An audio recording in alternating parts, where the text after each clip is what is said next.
ಹತ್ತೂರ ಒಡೆಯ ಪುತ್ತೂರಿನ ಮಹತೋಬಾರ ಮಹಾಲಿಂಗೇಶ್ವರ ದೇವಸ್ಥಾನಕ್ಕೆ ಬರುವ ಭಕ್ತಾದಿಗಳ ಸಂಖ್ಯೆ ದಿನದಿಂದ ದಿನಕ್ಕೆ ಏರಿಕೆಯಾಗುತ್ತಿದೆ. ಕ್ಷೇತ್ರಕ್ಕೆ ಬರುವ ಭಕ್ತಾದಿಗಳಿಗೆ ಸೂಕ್ತ ವ್ಯವಸ್ಥೆ ಕಲ್ಪಿಸುವ ಕಾರ್ಯಗಳಿಗೆ ಈಗಾಗಲೇ ಚಾಲನೆಯನ್ನು ನೀಡಲಾಗಿದೆ. ದಿನವೊಂದಕ್ಕೆ 500ರಷ್ಟಿದ್ದ ಭಕ್ತರ ಸಂಖ್ಯೆ ಇತ್ತೀಚಿನ ದಿನಗಳಲ್ಲಿ 3 ರಿಂದ 5 ಸಾವಿರ ಭಕ್ತರು ಕ್ಷೇತ್ರಕ್ಕೆ ಭೇಟಿ ನೀಡಲಾರಂಭಿಸಿದ್ದಾರೆ. ಅಷ್ಟೇ ಸಂಖ್ಯೆಯ ಜನ ಮಧ್ಯಾಹ್ನದ ಅನ್ನದಾನಕ್ಕೂ ಬರುತ್ತಿರುವ ಹಿನ್ನೆಲೆಯಲ್ಲಿ ಕ್ಷೇತ್ರದಲ್ಲಿ ಅನ್ನ ಬೇಯಿಸಲು ಈ ಸ್ಟೀಮ್ ವ್ಯವಸ್ಥೆಯನ್ನು ಮಾಡಲಾಗಿದೆ. ಒಟ್ಟು 16.75 ಲಕ್ಷ ರೂಪಾಯಿಗಳು ಈ ಸ್ಟೀಮ್ ವ್ಯವಸ್ಥೆಗೆ ಖರ್ಚಾಗಿದ್ದು, ಭಕ್ತರ ಅನುಕೂಲದ ದೃಷ್ಟಿಯಿಂದ ಈ ವ್ಯವಸ್ಥೆಯನ್ನು ಕ್ಷೇತ್ರದಲ್ಲಿ ಮಾಡಲಾಗಿದೆ. ರಾಜ್ಯದ ಎಲ್ಲಾ ಭಕ್ತರಿಗೆ ಹತ್ತೂರ ಒಡೆಯ ಮಹಾಲಿಂಗೇಶ್ವರನ ಸೇವೆ ಮಾಡುವ ಅವಕಾಶವನ್ನು ಕಲ್ಪಿಸುವ ಯೋಜನೆಯಿದೆ ಎಂದು ಪುತ್ತೂರು ಶಾಸಕ ಅಶೋಕ್ ಕುಮಾರ್ ರೈ ಮಾಹಿತಿ ನೀಡಿದ್ದಾರೆ.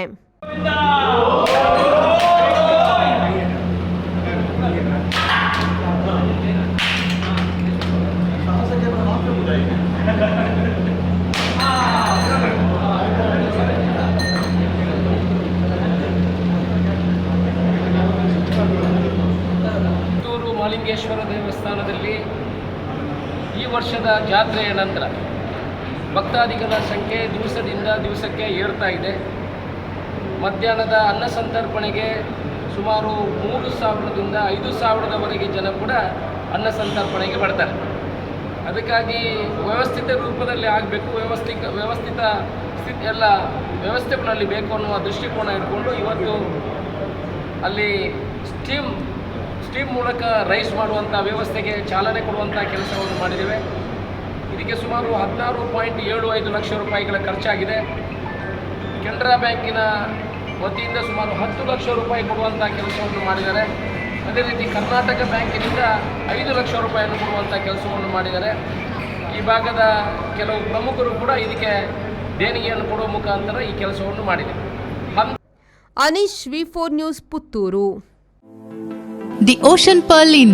Welcome to hospitality. Another landmark from the Ocean Pearl Group.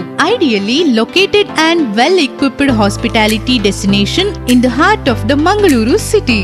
Find everything you need with aesthetic appeal and comfort in premium and deluxe rooms. Asian House is the city's first fine dine pan-Asian restaurant featuring Chinese, Thai, Japanese and Indian cuisine.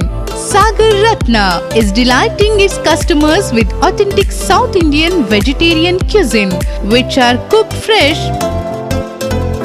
Experience a world-class hospitality. The Ocean Pearl Inn, Vijay Kapikad, Mangaluru.